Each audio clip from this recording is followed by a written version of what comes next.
अच्छा, जैसा कि मैंने आपको बताया था कि हम हॉस्पिटल में होने वाले फ्रॉड्स पे एक सीरीज शुरू करने लगे। मैं आपको हर व्लॉग में एक फ्रॉड बताऊंगा और उसका तरीकाकार क्या होता है, वो कैसे किया जाता है, वो भी बताऊंगा।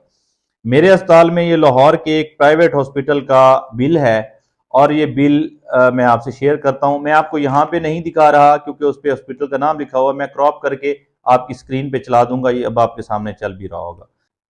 अच्छा जी, होता कुछ इस तरह से है कि रात को एक फैमिली, मेरे जानने वाली फैमिली थी, वो पिज्जा मंगवाते हैं। पिज्जा खाने के बाद उनके एक बच्चा बच्चा भी 15-16 साल का था, उसके पेट में दर्द होता है और वो पेट के दर्द की वजह से सारी रात डिस्टर्ब रहता है। सुबह तक उसे मोशन भी लग जाते हैं और एक दो दफ़ा वॉमिट भी आ जाती है। सुबह जब वो उसे अपने करीबी अस्पताल में लेके जाते हैं, जो कि लाहौर का एक मशहूर और मारूफ अस्पताल है, मैं उसका नाम नहीं बताना चाहूँगा, लेकिन इतना बता सकता हूँ कि लाहौर के चंद लीडिंग अस्पतालों में एक अस्पताल है। जब वो वहाँ लेके पहुँचते हैं तो बजाय उसे ट्रीट कर, सिंपल फूड पॉइजनिंग का केस था, वहाँ पे एक ड्रामा क्रिएट किया जाता है। ड्रामा, बल्कि आपको याद होगा जिस तरह अक्षय कुमार की मूवी में एक ड्रामा क्रिएट होता था, वो तो खैर मूवी थी, यहाँ रियल में ड्रामा क्रिएट किया जाता है। ड्रामा क्रिएट करने के बाद उन्हें कहा जाता है कि हो सकता है इसको अपेंडिक्स का दर्द हो। अच्छी बात है, आप इन्वेस्टिगेट कर रहे हैं, उसके अल्ट्रासाउंड करवाए जाते हैं, वो बिल्कुल ठीक आ जाते हैं। फिर उनके लैब टेस्ट करवाए जाते हैं, वो भी ठीक आ जाते हैं।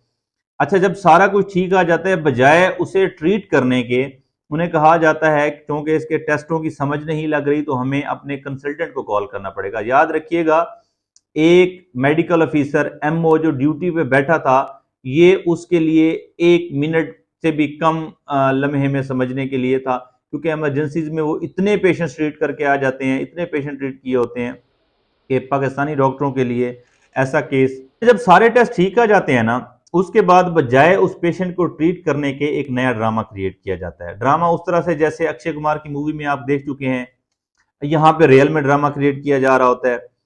हत्ता के ड्यूटी पे बैठा हुआ मेडिकल ऑफिसर, जो कि सरकारी अस्पतालों में इतनी शदीद बिजी और मसरूफ और रश वाली ओपीडीज कर चुके होते, तो उनके लिए ये 1 मिनट में समझने वाला केस था। खैर, टेस्ट होने के बाद, सारे टेस्ट ठीक होने के बाद, सिंपल फूड पॉइजनिंग के केस को भी मेरिट पे ट्रीट नहीं किया जाता, बल्कि उन्हें कहा जाता है, उन्हें और डराया जाता है। डर का बिजनेस है, उन्हें और डराया जाता है कि आपके टेस्ट और मरीज दोनों अपोजिट साइड में जा रहे हैं, लिहाजा हमें बड़े कंसल्टेंट को, बड़े डॉक्टर को, अब आपके जहन में वो अक्षय कुमार वाली मूवी आ रही होगी, हमें बड़े डॉक्टर को कॉल करना पड़ेगा। वो आके देखेंगे कि आया आपके मरीज के साथ प्रॉब्लम क्या है। मैं नहीं मान सकता, पाकिस्तानी डॉक्टर्स इंतहाई लायक डॉक्टर होते हैं, मैं नहीं मान सकता कि वहां पे बैठे हुए मेडिकल ऑफिसर को उस पेशेंट की समझ ना आई हो। ये एक सिस्टम था उनका, पेशेंट्स को इस तरह से डरा के लूटने का, पेशेंट को इस तरह से डरा के उनके ज्यादा से टेस्ट करने का, उन्हें एडमिट करने का, उनके शॉर्ट स्टे बढ़ाने का, उनसे इमरजेंसी चार्जेस इंक्रीज करने का, ये एक तरीका होता है। तो उन्हें कहा जाता है जी ये पेशेंट अब जो है ना, हमें अपने बड़े कंसल्टेंट को कॉल करना पड़ेगा, और वो बड़े कंसल्टेंट को कॉल करने की 5000 फीस है, वो चार्ज करेंगे। खैर, वो पेशेंट मान जाता है, बड़े कंसल्टेंट को कॉल किया जाता है, 5000 रुपीज उनसे चार्ज कर लिए जाते हैं, और बड़े कंसल्टेंट आके पता है क्या करते हैं, जो एक आम से आम हाउस ऑफिसर को भी पता होता है, बड़े कंसल्टेंट आके वही ट्रीटमेंट देते हैं जो कि मेरिट पे बनती थी। वही फ्लैजेल, सिप्रो, वो, सॉरी मैं यहाँ पे ट्रीटमेंट नहीं बताना चाहता, मतलब जो उसकी ट्रीटमेंट बनती थी, बड़े कंसल्टेंट साहब वो ही ट्रीटमेंट वो एमओ साहब लिख सकते थे, लेकिन वो 5000 भी चार्ज करने थे, वो टेस्ट भी जस्टिफाइड करने थे, वो गैर जरूरी जो उनके टेस्ट करवाए गए, जो अल्ट्रासाउंड करवाए गए, वो सारी चीजें जस्टिफाई करनी थी।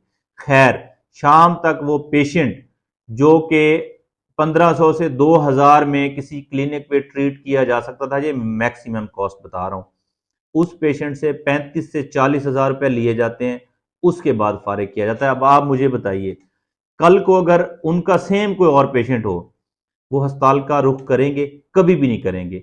वो डेफिनेटली किसी अताई पे जाएंगे जो उनसे 500, 700, 800 या 1000 रुपए लेके वही ट्रीटमेंट कर देगा। तो पाकिस्तान में अतायत को फरोग देने में सबसे बड़ा किरदार इन लूटर्स का है। ये जो लूट रहे हैं पेशेंट्स को, ये जो गैर जरूरी टेस्ट करवाते हैं, गैर जरूरी ऑपरेशन करवाते हैं, गैर जरूरी तौर पर पेशेंट को डरा डरा के उसकी ट्रीटमेंट लंबी करते हैं और उसके पैसे लूटते हैं। अब एक सिंपल फूड पॉइजनिंग का केस 35 से 40 हजार रुपए, आप बिलीव कर सकते हैं, ये एक फैमिली के महीने का बजट है। उनसे 35 से 40 हजार रुपए ईंट लिए जाते हैं उन 3 से 4 घंटों में, और गलत बयानी करके, झूठ बोल के। यार कुछ तो शर्म कर लो। ये 35 से 40 हजार रुपए पेशेंट की जेब से निकालते हो, आपको जरा सा खौफ नहीं आया कि ये एक फैमिली के महीने का बजट है।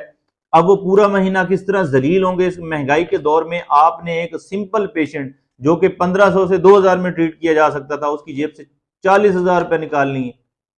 अगर इस तरह से मरीजों को ट्रीट किया जाएगा तो क्या अगली बार वो उस अस्पताल में जाएंगे? डेफिनेटली वो किसी अताई के पास जाएंगे।